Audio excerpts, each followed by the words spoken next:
Hello friend, मैं योगेंद्र राय आप सभी का अपने YouTube channel trusted team group में स्वागत करता हूं। हम बात कर रहे हैं कॉन्स्टिट्यूशन के फंडामेंटल राइट के आर्टिकल 16 के बारे में। आर्टिकल 16 हमारा जो है वो क्या है? आर्टिकल 16 हमारा कहता है कि सार्वजनिक रोजगार में अवसर की समानता, यानी कि जो हमारे सार्वजनिक रोजगार हैं उसमें अवसर की समानता की जो बात की गई है वो आर्टिकल 16 में की गई है। ठीक, इसके 4 सब आर्टिकल हैं। सबसे पहले देखेंगे आर्टिकल नंबर 16 का एक, आर्टिकल 16 का सब आर्टिकल 1। ठीक है, देखिए आर्टिकल 16 का 1 क्या कहता है?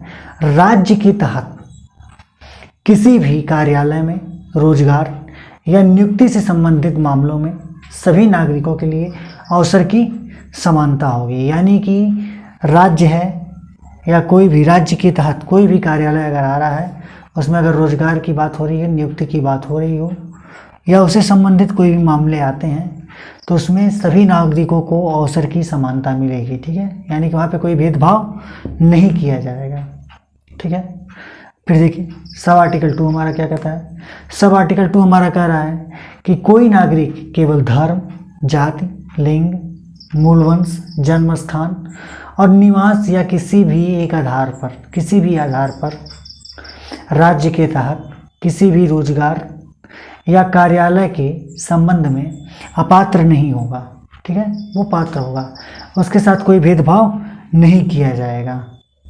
ठीक, ये हमारा क्या कर रहा है? सब आर्टिकल 2, यानी कि कोई किसी भी जात का हो, चाहे वो ब्राह्मण हो, क्षत्रिय हो, शूद्र हो, वैश्य हो, किसी भी कास्ट का हो, वो नौकरी पाएगा, रोजगार पाएगा, नियुक्ति उसकी होगी। ठीक है, ऐसा भी नहीं है कि उसका भेदभाव किया जाएगा लिंग कि हाँ तुम पुरुष हो, तुम महिला हो, तुम नहीं कर सकते नौकरी, इस पर भी नहीं होगा। धर्म, हिंदू, मुस्लिम, सिख, ईसाई, ऐसा भी नहीं बांट सकते हैं कि तुम हिंदू हो तुम इस नौकरी नहीं कर सकते हो, तुम मुस्लिम हो ये नौकरी नहीं कर सकते हो, ऐसा नहीं कुछ है। ठीक है, उसमें भेदभाव नहीं किया जाएगा।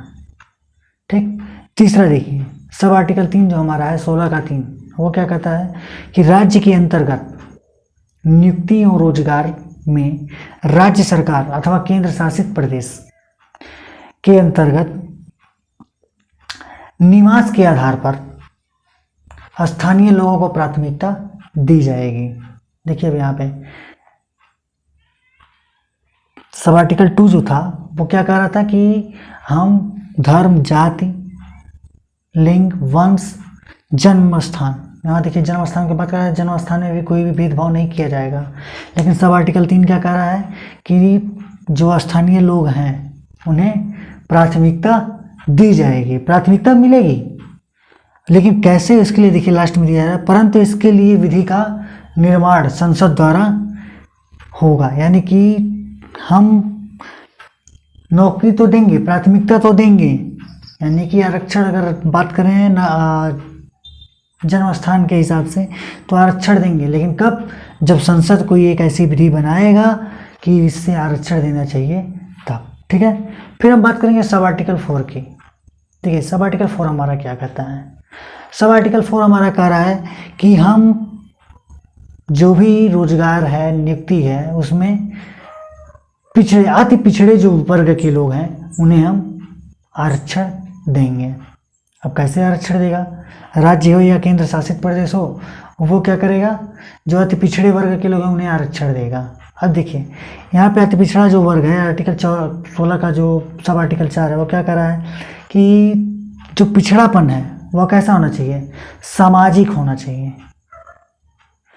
ऐसा भी नहीं है कि वो ऐसा पिछड़ापन होना चाहिए कि सामाजिक भी हो और शैक्षिक भी हो, दोनों तरफ से पिछड़ा नहीं होना चाहिए। सामाजिक है, ठीक है, सामाजिक अगर पिछड़ा है वो समाज के हिसाब से, जैसे कि उसके पास पैसे की कमी है या उसे लोग किसी काम में नहीं रख रहे हैं, तो वो पिछड़ा वर्ग माना जाएगा। ठीक है, उस पिछड़ेपन की बात की जा रही है। ठीक है, फिर वहां पे एक बात पॉइंट छोटी सी कही गई है कि कोई भी वर्ग हो, ठीक है, वह तभी आरक्षण पाएगा जब वह पिछड़ा होगा। याद रखिएगा, कोई भी वर्ग हो, चाहे कोई भी कैटेगरी हो, वो उसको आरक्षण तभी मिलेगा जब वह पिछड़ा हो। और एक चीज और, वह राज्य की सेवाओं में पर्याप्त प्रतिनिधित्व ना हो। पर्याप्त मामलों में वो राज्य की सीमाओं को प्रतिनिधित्व ना हो, पिछड़ा हो, इतना पिछड़ा हो। ठीक है। और एक चीज़ और, आर्टिकल 16 के 4 में एक और सबसे इम्पॉर्टेंट बात बताई गई है। आर्टिकल 16 के 4 में उल्लिखित किया गया है कि जो आरक्षण हमारा है वो 50% से अधिक नहीं होना चाहिए। आर्टिकल 16 के 4 में एक लाइन ये लिखी गई है कि आर्टिकल 16 का 4 में आरक्षण जो है वो 50% से अधिक नहीं होना चाहिए, इस बात को लिखा गया है। और ये 50% का नियम जो है वो प्रत्येक वर्ग को मिला के होना चाहिए, प्रत्येक वर्ग में लागू होना चाहिए। ठीक है, वो कोई भी हो, जितनी भी कैटेगरी के लोग हो, चाहे जितना जैसा आरक्षण दिया जाए, 50% से अधिक नहीं होना चाहिए। ज़्यादा अगर होता है तो उसमें फिर नियम में चेंज किया जाएगा। ठीक है, ये था हमारा आर्टिकल 16। फिर हम नेक्स्ट बात करेंगे आर्टिकल 17। आर्टिकल 17 में उपाधियों का अंत किया गया, कैसे किया गया, उसके बारे में हम पढ़ेंगे। धन्यवाद।